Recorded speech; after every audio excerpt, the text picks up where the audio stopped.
The verdict is out. Supreme Court Judge Philip Tunoi is set to face a tribunal that will probe whether he took a bribe in order to swing the court's ruling in favor of a litigant in a petition arising out of a result in the 2013 general election.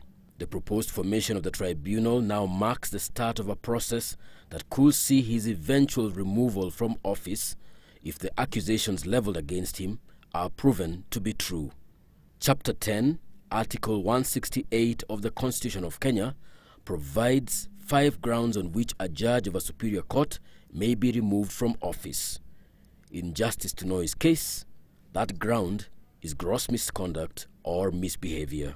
But in a press statement, Justice Tunoi has maintained his innocence and confirmed that he will appear before the tribunal once it is established. His statement now paves the way for the JSC to present its petition for the formation of the tribunal to the President.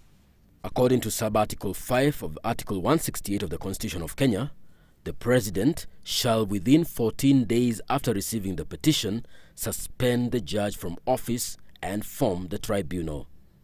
Once suspended, Justice Tunoi's remuneration and benefits shall be reduced by half until he is either removed from or reinstated in office.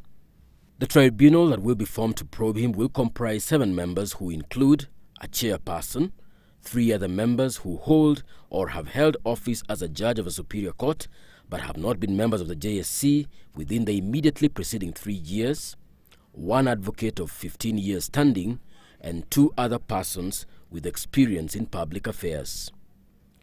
And according to the second schedule of the Judicial Service Act 2011, the tribunal once formed shall serve on Justice Tunoi a hearing notice at least 14 days before the date of hearing.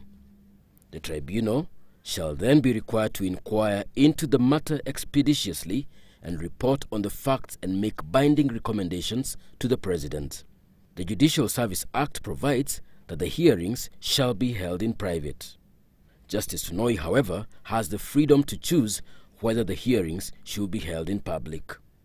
And should Justice Tunoi be aggrieved by the tribunal's decision, he may appeal against the decision to the Supreme Court within 10 days after the tribunal makes its recommendations.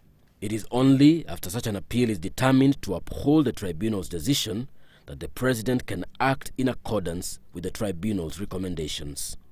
Justice Philip Tunoi now becomes the second Kenyan judge after former Deputy Chief Justice Nancy Barasa to face a tribunal under the Constitution of Kenya promulgated in August 2010.